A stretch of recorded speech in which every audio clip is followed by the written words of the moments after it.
our commencement speaker, Dr. Kerry Washington.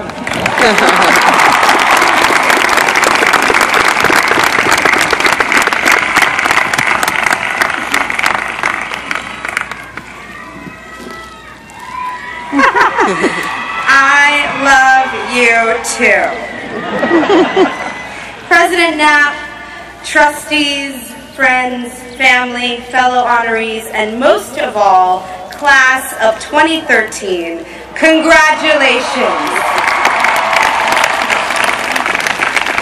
It is great to be with you back on the ellipse in DC. It seems like just yesterday I was here for my own commencement ceremony. Like many of you, my parents are here today, and I think we should all take one more moment to thank our loved ones for being here and for being a source of love and support throughout the journey that led us to this moment.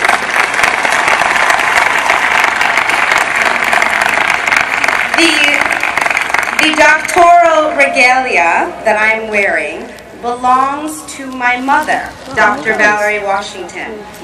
In my profession, it is important to dress for the part. So when my mother offered me her robe for today, I gratefully accepted. It is my hope that even a tiny bit of her insight and grace be embodied in my words to you.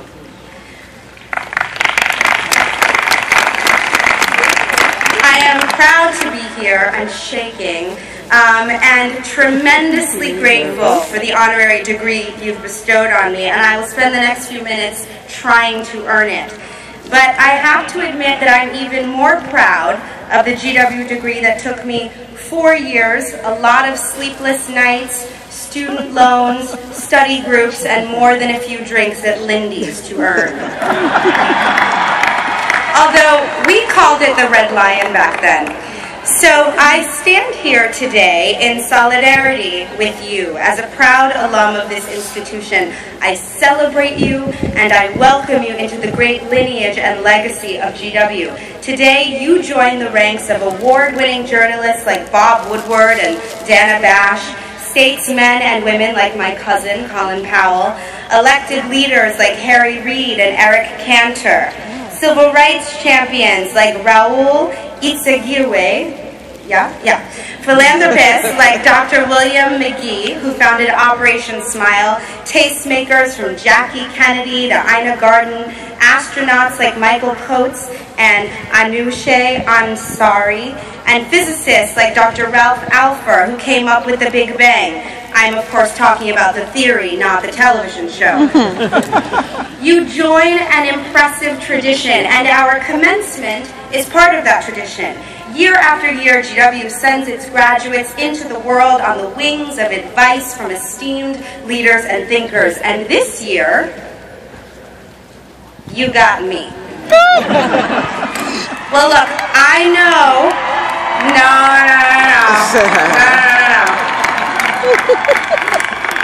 No, I know what some of you are thinking.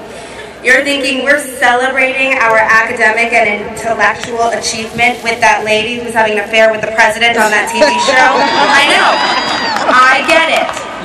On television, I play a character who is smart and powerful and successful. Olivia Pope could give you all some advice on making it to the top.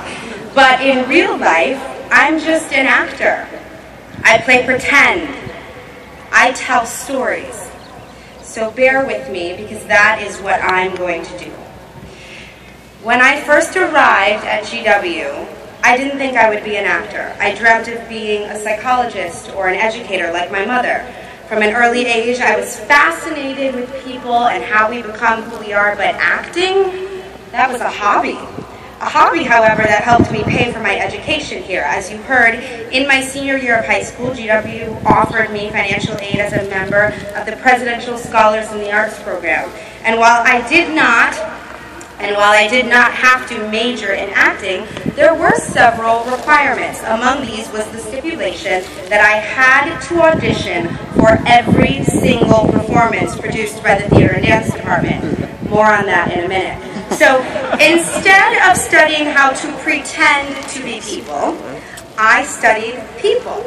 I designed an interdisciplinary major in various social sciences, psychology, sociology, history, and anthropology. And one of the things, that fascinated me most was the importance of storytelling. In every culture and in every moment of human existence, the ritual of storytelling has been a central tenet of our experience because it is through stories that we understand ourselves and each other. When we engage in a story, whether it's a great novel or a film or a documentary, we learn more about who we are, who we want to be, who we don't want to be, and in that way, stories transform us. As we journey along with the hero of any story, we realize that we too are the lead characters of our own lives. I am here today to remind each of you that you are the heroes of your story. And I'm not just referring to your heroic victory over Georgetown in the 2010 Snowmageddon snowball fight. Your life is your story. And the adventure ahead of you is the journey to fulfill your own purpose and potential. So I want to share a little something with you about stories and about heroes and about how this all works. It was here at GWU that I first read the work of Joseph Campbell, and what attracted me to his writing was the concept of the hero's journey. He wrote, "The hero's journey always begins with the call. One way or another, a guide must come and say, look, you're in sleepy land. Awake. Come on a trip. There is an aspect of your consciousness, your being, that's not being touched. And so it starts." This call to adventure is what we call in film the inciting incident. It's an invitation out of your comfort zone and into your strength. Because by definition, being a hero requires pushing beyond the bounds of what's comfortable.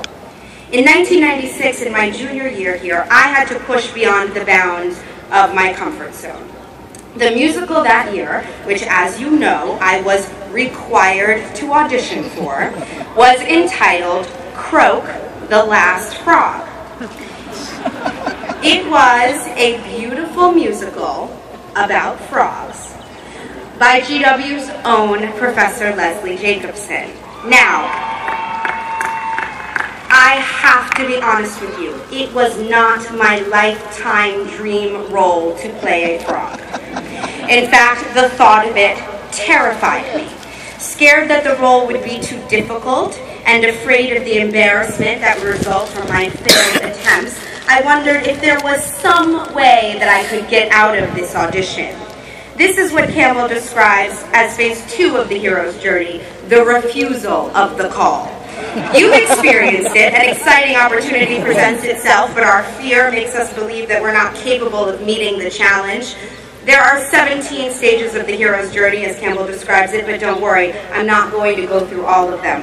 What I will tell you is that I crossed the threshold into unknown territory, meaning I showed up for my audition because I believed in the message of the production, a message of love and family and environmental conservation. I wanted to support Leslie Jacobson, my brilliant professor and my mentor, and I had to fulfill my scholarship requirements because, as many of you probably relate to, I wanted to complete my degree and graduate. So, I answered the call. I pushed past my comfort zone, and when I did, I won the role. So now, I was in the belly of the whale. Now I had to be willing to be the lead frog. Again, I was terrified. This was a serious musical with important dramatic themes. How could I commit to the role and bring life to the character in a way that made people think and feel rather than giggle and mock us? So, I approached the role as a social scientist, the way GW taught me to. I thought, I'm going to study frogs. I went to the zoo up in Woodley Park and I spent hours watching frogs. I read about frogs. I held frogs. I watched frog documentaries. I figured out ways to physicalize my performance as a frog without seeming to be a cartoon. I faced my fears and I stepped out onto that Marvin Center stage. And it became a role that transformed my thinking about how I use my body to do what I do every single day. And more importantly, to this day, it is my father's most favorite thing I've ever done. I'm serious, you can ask him. But the lesson here isn't how you too can be a frog. The lesson is that you are sitting here today because you too learned how to answer the call. Your degree is proof that you have what it takes to take the leap into the adventure of your unique experience. You don't earn a degree by doing and being and existing in the comfort zone of what you already know. So whether it's taken 2 years or 7 to get today's degree, I want you to look back on the journey that brought you here. What moments challenged you most? When were you asked to step outside of your familiar territory in order to rise to the occasion of your potential? How have you pushed past your fear? I want you to remember those moments because they will embolden you and affirm you and remind you that you did this. You completed this journey. You answered the call. And now you can continue to do so, but the choice is yours. When you leave here today and commence the next stage of your life, you can follow someone else's script.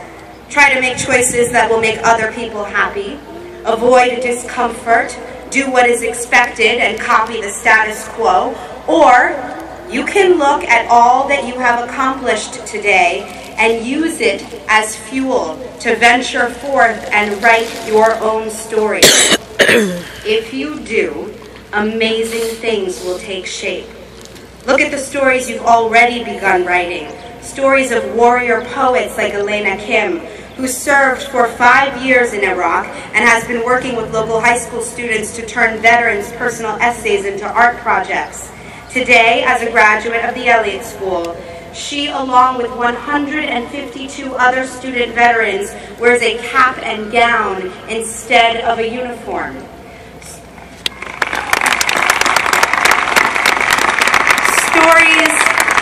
Stories of idealistic pragmatists like Daniel Basali and Winslow Marshall, who started a PAC on the belief that paying for policymakers to share drinks will lead to shared dialogue. When they hosted a summit on campus, they proved that a beer can go a long way towards bipartisan action. Stories about agents of change like MBA grad Shashwat Gautam, who will be returning home to Bihar province in India. When he steps off the plane, he'll step immediately onto the campaign trail for state assembly and continue to fight to eradicate poverty and disease. Stories of Stories of innovators like the team that participated in the solo decathlon, champions for women's rights, champions for labor rights, scientific leaders in the field against climate change. Your stories astound me. Your list of accomplishments is as long as the list of graduates today, because as you sit here, you are not only graduates, you are adventurers. In my eyes, you are heroes who have faced fears and taken risks and forged ahead to conquer one of the most important chapters of your life. Now that you've achieved the goal of this great quest, now you must ready yourself for when the call to adventure comes again. And when it does, don't follow the path prescribed by someone else. Don't give in to fear. Continue to define your unique path in faith and with the experience of the accomplished adventurer that you are. You and you alone are the only person who can live the life that writes the story that you were meant to tell. And the world needs your story, because the world needs your voice. Every single one of you. And because as your story unfolds, you will inspire others to find their stories, and so on, and so on, and so on. And those stories, George Washington graduates of the class of 2013, those are the stories that I can't wait to watch. In fact, don't be surprised if you get a call from me wanting to option the really good ones and turn them into movies, because I'm so Hollywood now. Graduates, may God bless you in all that you do. It is an honor to share this day with you. I promise you that you will be hearing from the I love you too. I promise you that sooner than you know it, you will be hearing from the Alumni Association very soon. So again, congratulations and welcome to the club.